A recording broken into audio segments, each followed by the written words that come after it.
Hello everyone, and welcome to this series on creating 2D art for your games in Unity. My name is Steve Curtis. I will be your instructor today, and specifically with this course, what we wanted to create was a way of doing art for our mobile type games in 2D that really doesn't require that you be an artist in any way, shape, or form.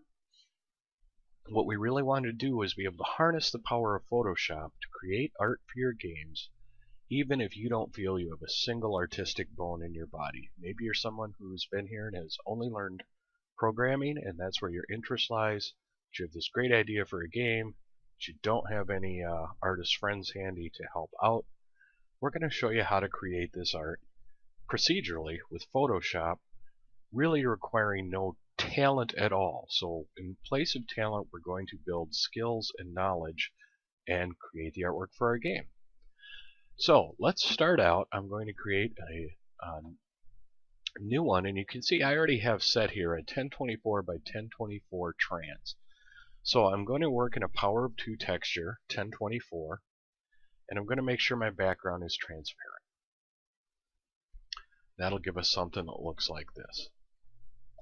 Now, the first thing we're going to do is we're going to start looking at our game from back to front. So we're going to start with our furthest back art first, and we're going to work our way forward. So the first thing we need is a sky. Our first level in this Unity series will be an outdoor mountain and forest type scene. So we're going to start with creating a sky, and the first thing we're going to do is find a kind of sky blue.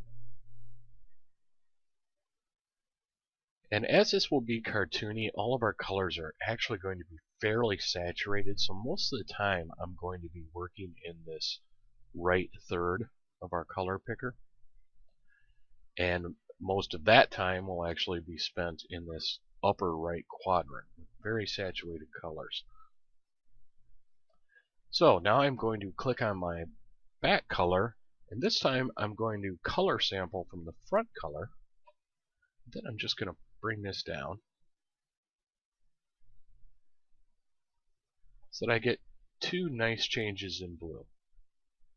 Now I'm going to come over to my gradient tool, and I'm going to make sure that I'm set on my first gradient selection. And so you can see we're going to pull from light to dark, and that's fine. That's exactly what we want to do. So I'm going to start here. I'm going to hold shift so I get a perfectly straight pull.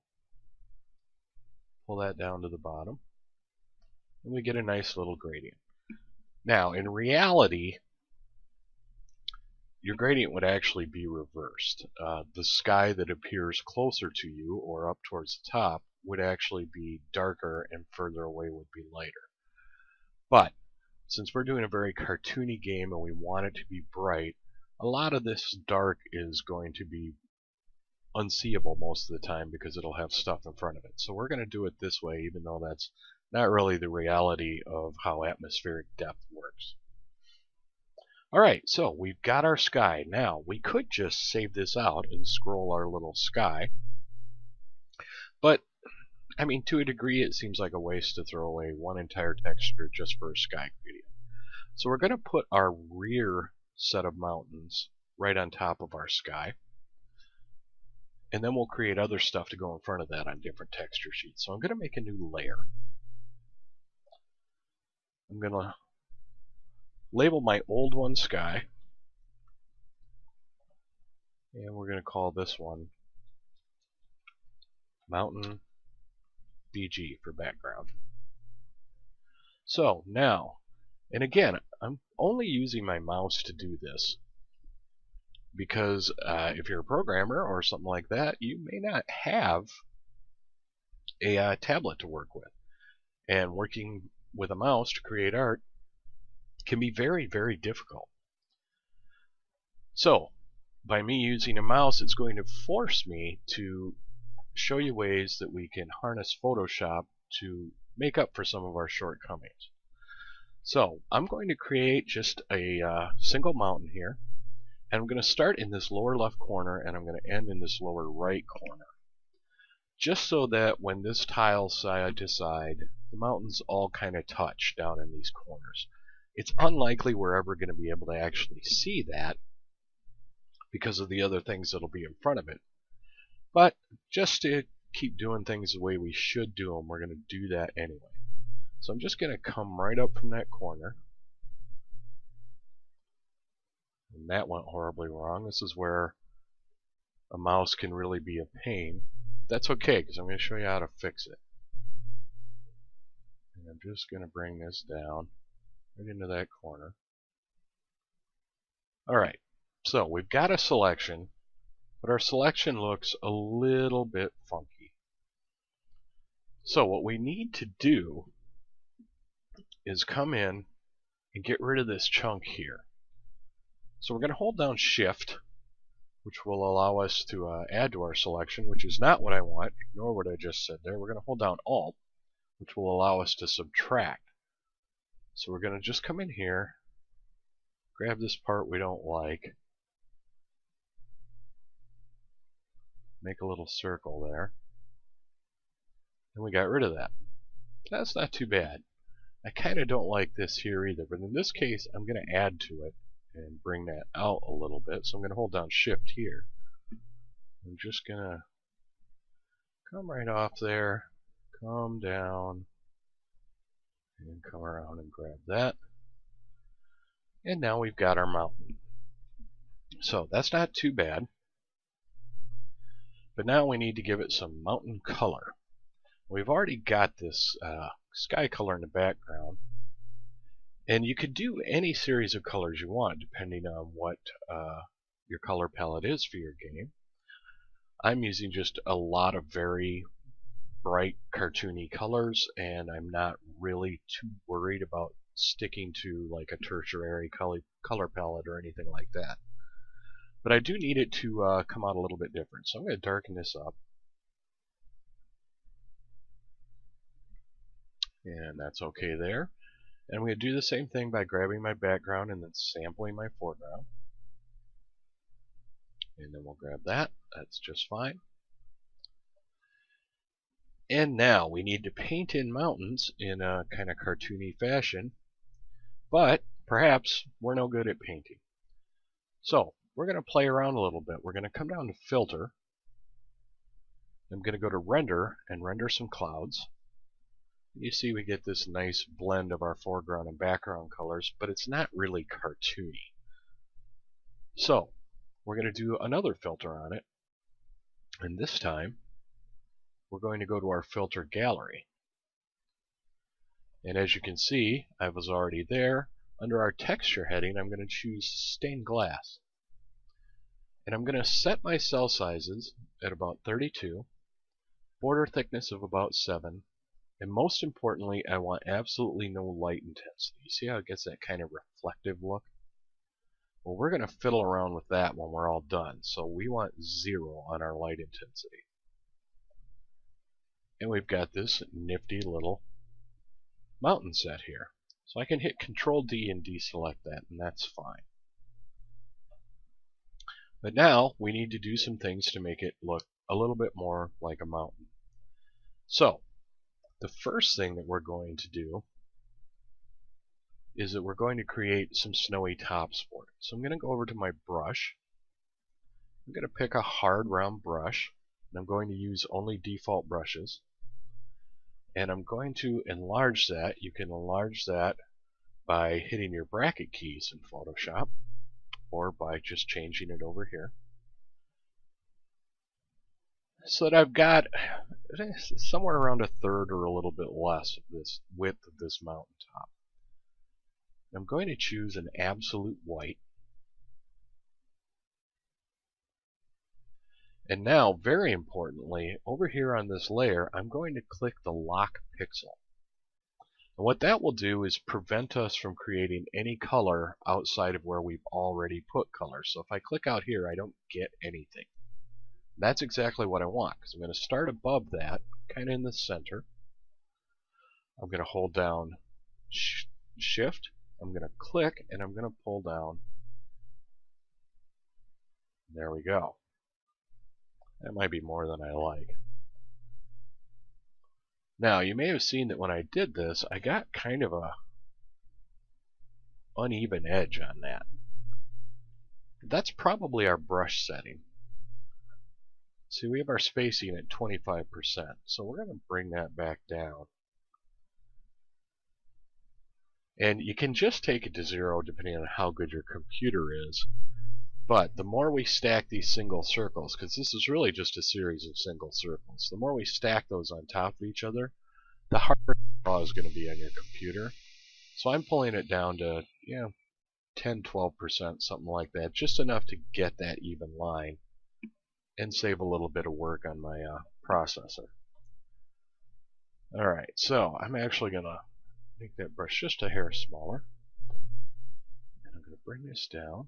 That's not bad. And then I'm just going to keep pulling down and make some rounded, make some rounded snow shapes. So again, I'm going to click, then hit Shift, pull that down, click, then hit Shift, click, and then hit Shift, and I'm going to stagger these from the other side so it doesn't look too even. Click, and then hit Shift, and we've got a bit of a mountaintop. Now, we're only going to have one problem with this. I'm going to show you what that is. We're working in an absolute white. Here's the problem with that. When we go to do our lighting for this, to give it a particular sense of depth, the way we're going to do it, our white's really not going to do anything. So we're going to undo that. And instead, I'm going to take this white and I'm going to give it just a little bit of blue in it. Against all these really saturated colors, it'll be hard to really notice that there's any blue in it, but it's going to matter later. So we're going to do this again. Click and Shift. Click and Shift. And the reason we click and then Shift first outside is because if we hit Shift first, wherever we click, you can see it jumped from the last place we were. So we don't want that. So we're going to click and Shift, click and Shift, click and Shift. That's pretty good. And then we're going to do this mountain over here, but it's a little bit smaller, so I'm going to take my brush size down a little. And that's also going to help us give some depth to this. And the reason for that is, if you use repetitive shapes that go from larger to smaller, even with nothing else there to say this thing is further away, the brain tends to think of it as further away.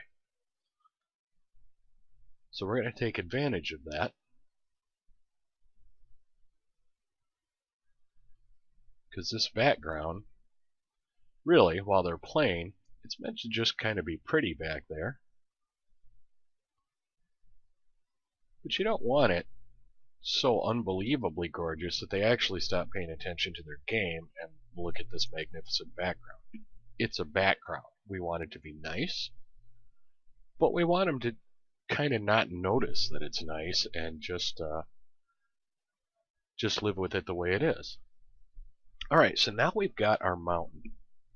We're going to do one more thing, and that's to go along with this kind of cell shaded look, which is why I use the stained glass for the mountains. We also want to border it. So up here in our edit menu, we can click on that and come down to stroke. 6 pixels should be fine because we don't want a super thick line, but we do want to change the color, and for once we do want an absolute black or white, in this case black. Click OK, and we've got a nice little border on that. So that's fine. Oh, you know what I did? I know why that border looks a little thin. Let's unlock our pixels here and try that again. Now, this is what happens. So if you run into some of your borders for similar things seem thinner than others, check to see if you had pixels locked.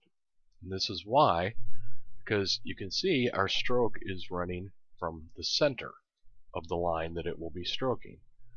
But if our pixels were locked, that means that half of it went in and half of it went out, and the half that went out never showed up because we'd locked out the pixels.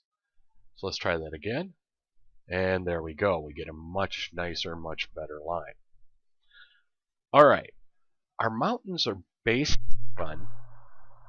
At this point, we're going to do something to add some lighting rather than have an actual light like in a 3D game. We have to fake our lighting because all of this stuff is 2D. It's not really going to shadow and light like we want it to if we just use a light inside Unity. That won't work. So we have to fake our lighting. Now, we have to decide where's our lighting going to be coming from. So for this whole level, I've decided that this upper left-hand corner is where our light is going to be coming from. So we're going to tend to have brighter sunlight on this side and shadow on this side. So we have to create that. However, that being said, if we're going to create alternate mountains, now is the time to do it. So I'm going to take our mountain background layer and I'm going to duplicate that. And I'm going to change that to mountain midground,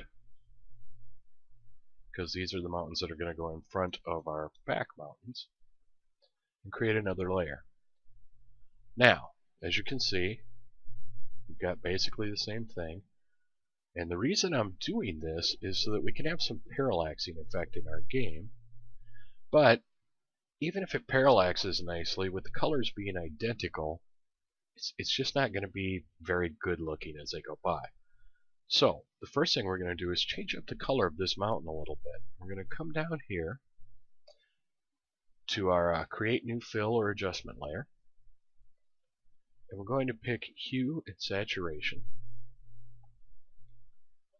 and I'm going to green out the hue on that a little bit.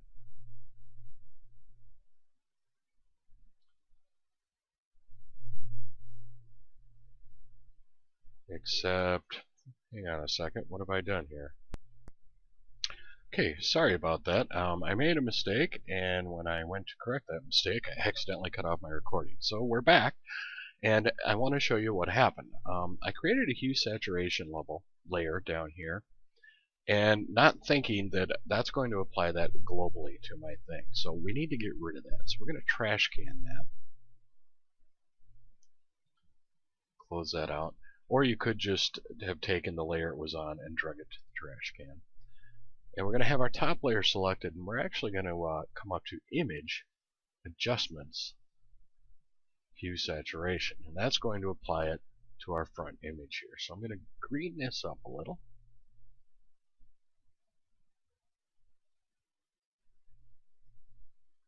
Saturate it a little more.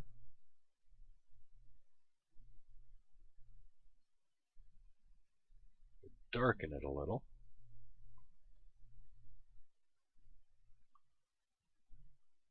There we go. I'm going to green it up quite a bit, actually. So I ended up with right around -40, +10, -15 if you want to use reasonably even numbers to work with. I'm going to click OK on that. So now we have two different layers. That's fine. So we're going to, and in fact I think I might take this layer and also come up, go to Edit, Transform. I'm going to flip that horizontally, just so it looks a little bit differently. Now, that flipping is why we didn't do any of our lighting already. So you want to have made your decisions about this and set everything the way you want it if you're going to create copies to create more artwork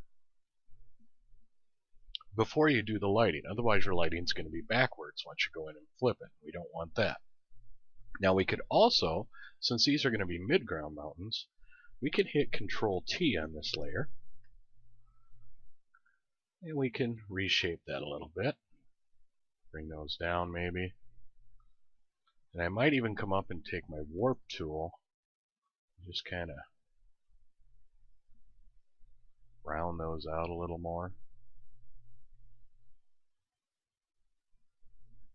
Just give it a little bit different shape. I'll hit enter to go ahead and accept that.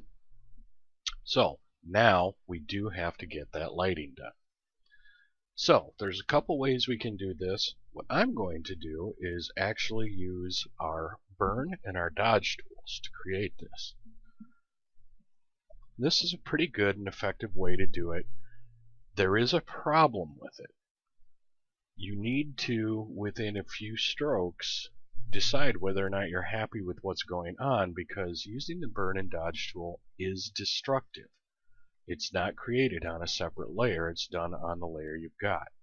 So we want to be pretty sure about what we're doing. So we'll go ahead and do our first one. I'm going to lock the pixels on this layer just so we don't get any bleed anywhere. I'm going to make this brush fairly big. I have to cover this bottom area here and this big side area over here. I'm going to come down here to my dodge and burn tools. I'm going to start with burn, which is what we're on. Increase that brush. And then I'm just going to take it from this upper area here, and with this center point right here in the middle where the light would change, we want to make sure we're on the opposite side of that from where we decided our light was going to be. And I'm just going to pull this down. You can see it gets a little bit darker. Now you should note that I am using where it's defaults to, which is midtones. You can choose shadows, midtones, or highlights depending on what you're messing with. And for our snow, we might end up having to fiddle with that. Maybe not. We'll find out. I keep my exposure at about 1/3 because I'd rather make a few extra strokes than have it apply on just too dark all at once. So we're going to pull that down again, and we're going to keep stroking that like that. And then we're going to shrivel this brush down a bit and pull down some here.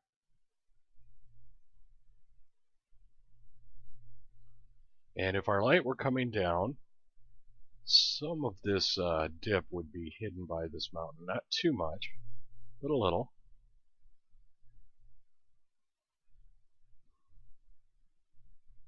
And then with the atmospheric depth that we talked about, aside from things looking lighter and lighter the further you go in the distance, it also has a habit of things looking lighter the closer they are to the sky. So down here we're going to increase our brush size. I'm just going to darken in our bottom a little bit here. Try and make it fairly even. So that's not bad. That's pretty good. Now we can make that pop a little bit more by coming over and switching over to our dodge tool, which is going to lighten everything. And we're just going to reflect where that sun will be hitting those mountains.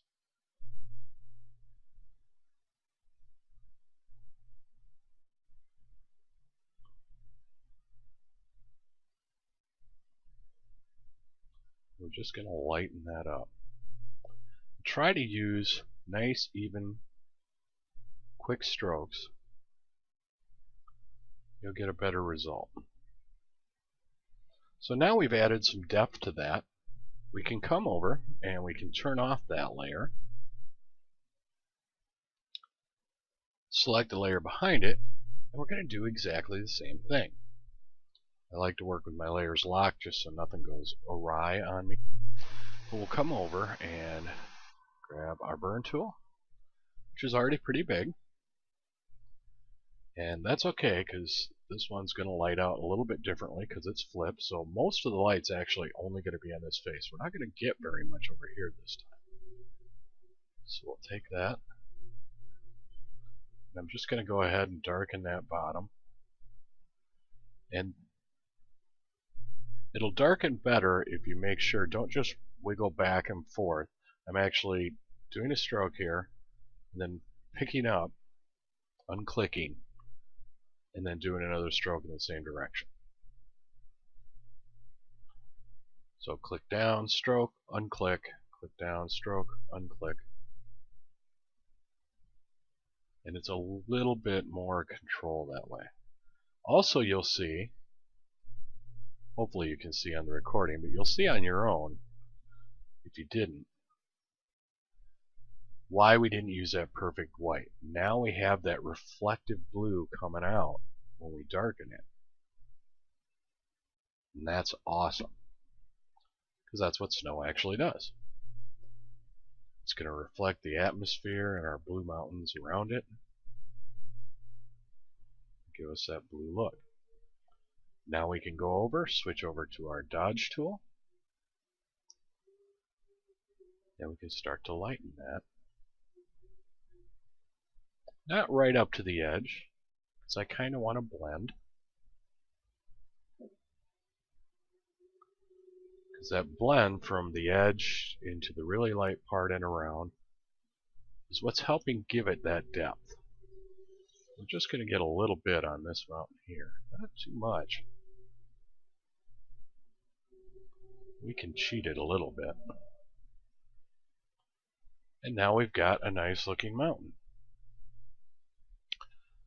So now we have to save out our files. So I like to work with Targas. You can work with whatever you want in Unity that Unity accepts it. You can do PSDs, PNGs. I like Targas. It's a good all-around format for most game engines. So now that we have our top layer here turned off, we're going to go ahead with our sky and our background, and we're going to save that as a Targa.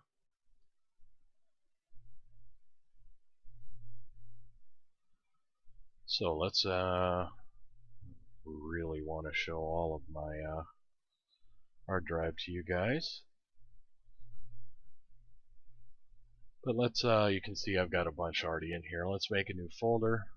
We'll call this Class Textures. So we're going to call this one Mountain DG. You can save a Photoshop file of it if you want, just so you can come back and work on it some more if you like. In this case I'm not gonna, but I am gonna just save it out as a Targa. And I'm going to do everything in 32 bits for this, just to make sure that we've got any transparencies. Now we don't really need it for this one. And if you want to save a little memory, you can save it at 24 bits. Now we've got that one saved, so now we need to bring in this one. We're going to turn off our other two layers so that we have this transparency. I'm going to save it as again, as Targa again. Change it to Mountain Midground.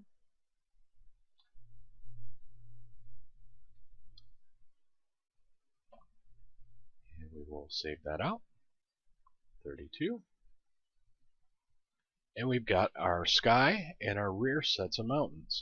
So awesome. Now let's move on and create some of the more foreground items that we're going to use for our game, including our tiling ground, some grass, some rocks, and how to get away with making some trees even if you can't draw at all. See you in the next video. Alright guys, when I saved out my Targas, I screwed up a little bit, but I want you to see what I did so that if it happens to you, you'll understand what was going on. When I checked my Targas and reopened them, my midground mountains didn't have their transparency. They just had a white background. And the problem with that is, when I started my project and I was telling you guys what I was doing, I wasn't paying attention, and I created my sky background on my base layer. I should have created a new layer above my base transparent layer and done my sky background on that. That's gone ahead and basically destroyed my ability to have transparency on this layer as a Targa. So we can fix that. Now, in most cases it would be best if you had done it the way that I should have done it and created that base transparency layer and then made all of your layers, including the sky, on top. But we can fix it. So we're going to create another 1024 by 1024 transparent background. And we're going to come back here. We're going to select that top layer. We're going to hit Control A and Control C to copy it. We're going to come back and we're going to avoid making our same mistake again by first adding a new layer in and then hitting Control V to paste that in. Snap that down to the bottom there. And now when we save this out as a target, we're just going to overwrite that file. Keep it at 32 pixels. Now, when we bring this target in, let's test her out. So we've got our mountain targa.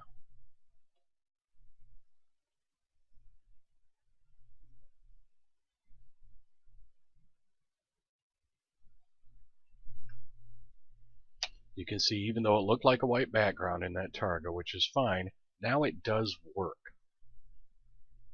And we can put that anywhere and we have our transparency around it.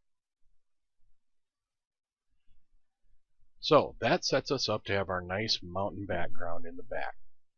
I apologize again for being in a hurry and missing that, but I'm kind of glad you got to see, just in case it happens to you, you'll know how to go about fixing it.